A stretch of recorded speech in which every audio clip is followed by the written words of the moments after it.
Hello Léa, est-ce Hello que tu Baptiste. pourrais rapidement te présenter et expliquer ce que tu fais pour les Ouais. gens qui ne te connaissent pas? Ouais, tout à fait. Donc je m'appelle Léa, j'ai 32 ans, je suis coach en accompagnement pour les femmes dans la perte de poids, sans régime. Ok. Qu'est-ce qui a fait que tu es allé sur cette activité-là? Comment ça s'est passé? C'est quoi un peu la backstory? Ouais, alors la backstory, donc ça fait déjà 10 ans que je suis dans le milieu du fitness et du sport. Ok, J'ai fait un parcours classique, université, ouais, apprentissage en salle, ouais. manager de club et puis au moment du covid, il y a eu la bascule justement sur l'envie de faire autre chose aussi, de changer un petit peu le rapport qu'on avait, entre coacher et coach. Donc j'ai ouvert mon studio de coaching sportif, dès qu'on a pu reprendre les activités forcément. Et puis, aujourd'hui, je suis là, donc sur un programme plutôt en ligne, toujours en parallèle de mon studio, mais plutôt sur, une présence, plus établie en ligne, on va dire. Qu'est-ce qui a fait que tu as voulu développer une présence en ligne plus établie? Alors, j'ai voulu développer le en ligne, en fait, parce qu'au studio, j'ai atteint clairement un plafond de verre parce qu'en fait, c'est, de l'échange de temps contre de l'argent, Ouais, clairement, hein. Donc au bout d'un moment, soit les journées, sont doublées, elles sont à rallonge, soit il faut trouver une autre solution. tu vendais J'avais des, pas. des heures du coup ou Ouais, c'était... ouais, exactement, c'est ça. Ok, Donc au bout d'un moment, j'avais pas envie de finir à 22 heures, j'avais pas envie de travailler les dimanches, ouais. donc il a fallu trouver une autre solution pour continuer de scaler, hein, tout simplement un petit peu le business. Donc je me suis dit: «OK, il faut voir ce qui peut, se faire en ligne et comment le mettre en place». C'était quoi toi l'idéal vers lequel tu voulais aller à ce moment-là? C'était une qualité de vie meilleure, par rapport aux horaires, surtout.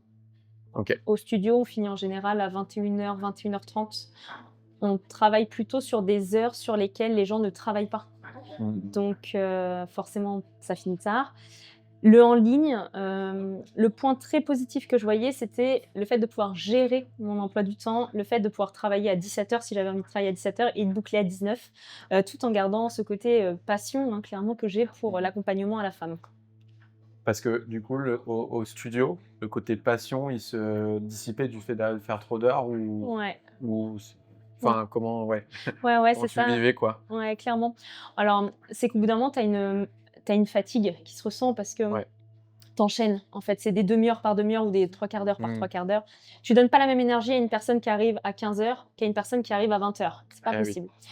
Et je pense que quand ça fait un moment que tu es dans le milieu, à coacher et cetera, tu as envie de retrouver ce petit côté un peu étincelle qui t'a fait commencer, le sport, qui t'a fait commencer l'accompagnement. Mmh. Parce que je pense qu'en enchaînant, en fait, tu te perds aussi un petit peu dans tout ça. Ouais, tu veux dire que tu t'oublies un peu, tu oublies pourquoi Ouais. tu le fais, tu te déconnectes Ouais, du... tu oublies le pourquoi tu es Tu là, un en peu fait. comme à l'usine, quoi. Ouais, exactement, c'est vrai, hein, mais Enfin, c'est horrible, mais dit ouais, comme ouais, ça, non, mais mais c'est exactement ça, c'est qu'en fait, c'est plus tu plutôt l'impression d'être dans: «OK, j'enchaîne pour rentabiliser», ouais. plutôt que: «Tiens, bah, j'ai 1 heure devant moi et je vais donner 1 heure de qualité, je vais boire un café, je vais faire une pause, puis hop, je refais 30 minutes, puis je fais ci, je fais ça». C'est pas pareil, ton temps, il est condensé, donc tu es obligé de tout donner sur un temps restreint. Quand tu as, du coup, décidé de développer le digital et pour avoir, ce côté, je travaille un peu plus quand je veux et cetera, c'est quoi les challenges auxquels tu as été confronté? Et voilà, comment tu as vécu le truc? Ah, les challenges. Donc j'étais déjà, présente sur les réseaux, sur Instagram et tout, mais j'avais, genre mon Instagram perso, Ouais, «Coucou, voici une plage, coucou, ouais. voici ce que je mange», enfin voilà. J'avais ça donc comme problématique où je me suis dit: «OK, il faut trouver un canal d'acquisition». Mmh. Lequel déjà? Comment tu l'utilises correctement? Et ensuite, une fois que tu as trouvé un canal, c'est très bien, il faut surtout, te dire comment tu vends. Ouais, Voilà, donc là, c'était un peu la grosse partie, la vente OK. et c'était un petit peu ma bête noire, on va dire. C'était quoi ta vision de la vente, J'avais pas d'appréhension du côté «la vente, c'est mal» ou quoi que ce soit, Ouais. mais plutôt, «Mais est-ce que je sais vendre?» C'était plutôt ça, c'est, comment on fait pour pas être trop brutal? Parce qu'au studio, c'est simple, moi, les gens toquent, en gros, ou m'appellent: «Coucou, je veux des séances, c'est combien?»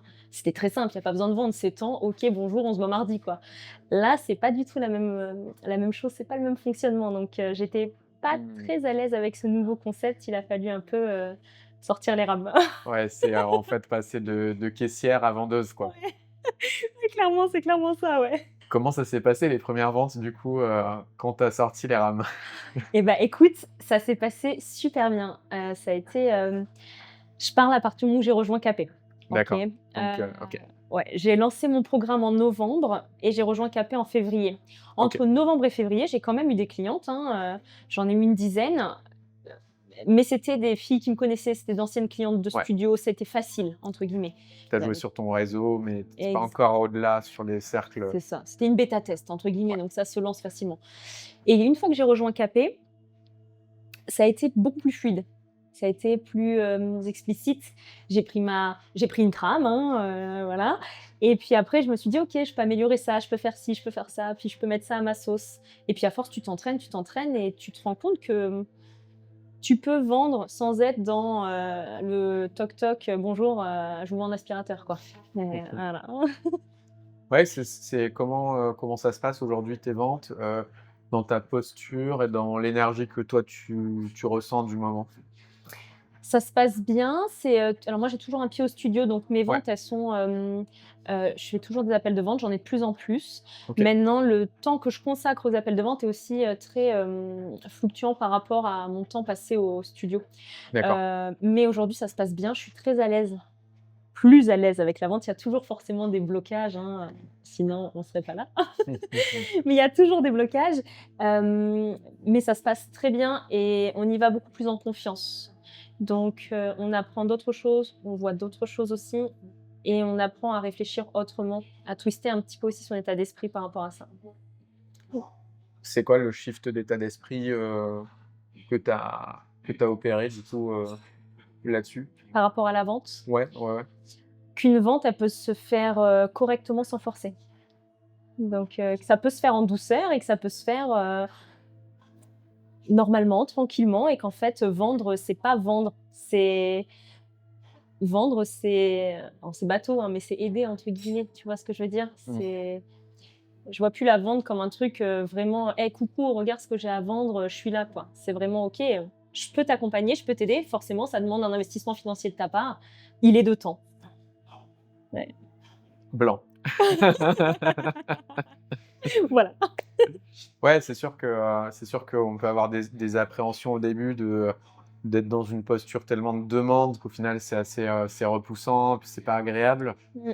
et voir ça comme, je vais l'aider. Du coup, remplacer le mot par vendre par aider peut aider aussi à se dire: «Voilà, j'ai une personne face à moi, je peux l'aider et je vais lui proposer le meilleur. Si je peux l'aider, je lui propose, si je peux pas, je lui propose pas» et puis Ouais, ça tout à fait. dédramatise, Et puis aussi, «tout travail mérite salaire» entre guillemets, tu vois? Donc ouais, aussi, il faut aussi se mettre d'accord avec ça, en se disant: «D'accord, bah, j'offre quelque chose, j'ai un ouais. accompagnement, forcément, il faut que cet accompagnement, il ait un prix, quoi». Donc Comment tu as vécu ce changement de valeur que tu as mis sur tes offres? Parce que j'imagine qu'en passant de «je vends des heures au studio» à un programme d'accompagnement, tu as dû les prix ont dû évoluer aussi. Hem, Est-ce que ça a été facile pour toi de faire ce changement? Est-ce que alors, je suis encore en cours tu es en cours, d'évolution, ouais. ouais, ouais, Donc, le prix de mon programme, il est à 1 097 € aujourd'hui. OK, OK. Je à force d'avoir discuté avec les membres de KP, forcément, les coachs notamment, je sais qu'il faut que j'augmente et il y a des choses, en fait, ça se passe à l'intérieur de toi. Donc je travaille sur cet intérieur, justement pour pouvoir évoluer. J'ai pas eu trop de mal à passer de le prix à la séance au prix, global et général, parce qu'en fait, au final, dans ma tête, j'ai remis ça un petit peu en mensualité. Je me suis dit: «OK, bon, bah, ça revient au même que 4 mois au studio», entre guillemets, avec beaucoup plus de valeur, donc j'ai pas eu trop de mal avec ça. J'ai plus de d'accord. mal aujourd'hui, si tu vas passer ce step d'évolution, financière, À oser monter le prix. ouais, ouais, je suis en plein travail. J'ai eu une discussion avec mes mails juste avant d'arriver. D'accord. Bon, je vais pas trop t'embêter, je vais pas trop te challenger sur ça alors, si c'est tout frais. Mais je suis déjà très contente, je suis passée de Ouais. 300 à 1 097, donc c'est quand même un Ouais, c'est quand même un gros changement ouais, ouais, ouais. un gros changement là-dessus. Donc ouais, tu as ce sujet-là, dans les tuyaux, on va Ouais, dire. ouais. C'est quoi, maintenant l'idéal vers lequel tu aspires, à la lumière déjà de ce que tu as appris, ces derniers mois? Mmh. Alors là, du coup, idéalement, j'aimerais, mon temps, il est réparti 70 au studio, 30 dans l'académie. J'aimerais inverser la tendance, faire 30% au studio, 70 dans l'académie. OK. Donc ça se fait progressivement. On est en juin, là, quand je discute avec toi. Ouais. Idéalement, fin juin, je ferme une journée supplémentaire au studio, exprès pour pouvoir mettre une journée de plus dans l'académie. Donc ça, c'est vraiment mon idéal. J'aimerais, en gros, 2 jours au studio, 3 jours dans l'académie pour être plus présente. Normalement, je rentre dans le mastermind, donc forcément, Ah, ça va. félicitations. Merci. Ça va m'aider aussi beaucoup pour passer. En moyenne, je suis entre 4 et 7 ventes par mois sur le programme. Donc, j'aimerais plutôt stabiliser entre 7 et 10 pour me laisser ce confort de vie en baissant au studio. Donc, c'est plutôt ça mon idéal aujourd'hui, c'est de venir stabiliser mes ventes, de baisser mon rythme au studio pour augmenter mon temps dans l'académie qui me fait aujourd'hui beaucoup plus vibrer. Mmh. Donc, du coup, si on est en termes de chiffre d'affaires, donc, c'est quoi le avant-après pour l'instant? C'est Ouais. de... Alors, avant, je te parle vraiment en dehors, totalement, on retire mon studio Ouais. de coaching. Ouais. Quand j'ai commencé à lancer mon offre, donc avant Capé, c'était en novembre, j'étais à 3 mois pour 300 €. Ouais. J'ai fait rentrer 10 filles comme ça. Donc, ça fait 3 000 3 000, € sur 3 mois. Ouais, c'est ça. Ça fait 1 000 € par mois Ouais, c'est ça. C'était de l'argent de poche, là. Voilà. pour aller au resto. Ouais, voilà, ouais, c'est ça. Et quand je suis passée chez Capé, premier mois, j'ai fait 7 ventes. Donc, à 1 097 €. Ouais. OK. Ouais. Donc, Tu as fait 7 000, j'ai fait 8 7 000 du coup. ouais, ouais, c'est ça, quasiment 8 000, ouais. Et puis, après, j'en ai fait 6. Après, j'en ai fait 4, j'étais en vacances, etc. Enfin, donc, tu vois, ça se balance. En moyenne, idéalement, j'aimerais être là, actuellement, entre 5 et 10 de CA mensuel pour les 2-3 prochains mois. Et ça, par curiosité, est-ce que tu y aurais cru il y a quelques mois? Alors, Que tu te serais dit je veux ça et c'est OK quoi. ouais, étonnamment oui, parce que je D'accord. pense que déjà au studio, j'avais déjà ce chiffre d'affaires-là, donc je savais qu'il y avait une possibilité qui était encore plus grande en ligne. Tu me reposes cette même question demain pour 20-30 000, je te dirais non. Mais 5-10, je sais que c'est quelque chose qui est atteignable et qui est possible. J'avais pas cette barrière de me dire c'est impossible. Par contre, tu me demandes ça à la moi d'il y a 10 ans, effectivement, je te dis que j'aurais pas cru. Ouais. Ouais. C'est quoi qui a déclenché pour toi une volonté de te faire accompagner? Et comment ça s'est passé? Alors, je me forme depuis, depuis que j'ai 22 ans. Ça fait 10 ans que je fais des formations sur plusieurs sujets différents, toujours un peu dans le business ou l'investissement. Je suis toujours dans ce type de formation. C'est un besoin que j'ai clairement parce que j'ai pas. Je pense qu'une fois que tu sors de l'école ou quoi que ce soit, tu as le choix soit de t'arrêter à ça et de t'en tenir à ce que tu connais, soit de chercher un petit peu plus loin, de t'ouvrir à plus de choses aussi, d'aller aussi tout simplement travailler une nouvelle compétence. Et l'envie de me faire former, ça, plus je grandis, on peut dire vieillir aussi, plus je vieillis et plus j'ai Ça s'agit. ouais, exactement. Et plus j'ai ce besoin de venir poser certaines bases, certaines choses qui me semblent nécessaires pour stabiliser certains piliers dans ma vie. Voilà. Donc c'était une continuité de ton mode de fonctionnement, Ouais. Et il n'y puis a pas eu de gros sujets? non, ça me semble naturel, ça me semble fluide, enfin, je trouve que justement tu apprends beaucoup plus en te formant aujourd'hui qu'inversement. Et comment tu avais découvert Capé du coup? Et c'était quoi ta première impression à chaud?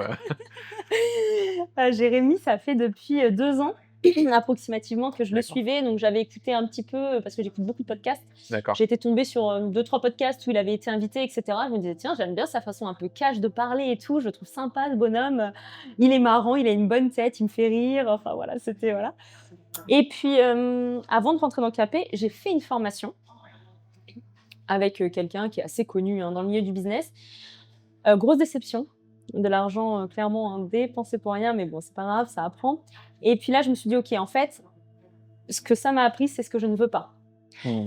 Donc, j'ai observé un petit peu les vidéos de Jérémy pendant peut-être 2 mois. J'ai fini la formation en décembre et je suis rentrée en février. Donc, Ah oui, d'accord. donc 2 mois. Et puis un jour, je sais plus, j'ai vu un truc passer, il y avait télécharge ça, donc j'ai téléchargé, j'ai reçu un message de Cédric qui a dit coucou, quelqu'un de l'équipe prendra contact avec toi. La personne de l'équipe a pris contact avec moi et ça s'est super bien passé, c'était très fluide. Et en fait, il n'y a pas du tout eu de vente forcée ou quoi que ce soit, comme j'avais pu me sentir Avec le coup d'avant. exactement avec la formation d'avant. J'ai expliqué tout de suite ce que je voulais pas. Et le fait d'avoir expliqué tout de suite ce que je voulais pas, la personne tout de suite m'a dit voilà, bah, nous, ça peut coller à ce qu'on te propose. Est-ce que tu veux tenter l'expérience? Et j'ai pas hésité, je me suis sentie bien. Je me suis dit bon, si les gars sont formés comme Jérémy, et ça peut être qu'un bel écosystème, je pense. Ouais. Avec le recul que tu as maintenant, ce serait quoi le conseil que tu donnerais à toi d'il y a 6-7 mois? Choisis bien ta formation. Non, plus sérieusement, alors je lui Ouais, dirais ça peut en être un, ouais, en je lui vrai, hein, dirais quand même, franchement. parce qu'il y a quand même de tout, hein. Ouais, ouais, je lui dirais quand même. Mais je lui dirais: «Suis ton intuition» et tu vois, j'avais hésité entre Jérémy et cette formation, et c'était une femme, la première formation. Je m'étais dit que peut-être une énergie plus féminine pouvait plus coller à mes valeurs de business, d'accompagnement de la femme et cetera.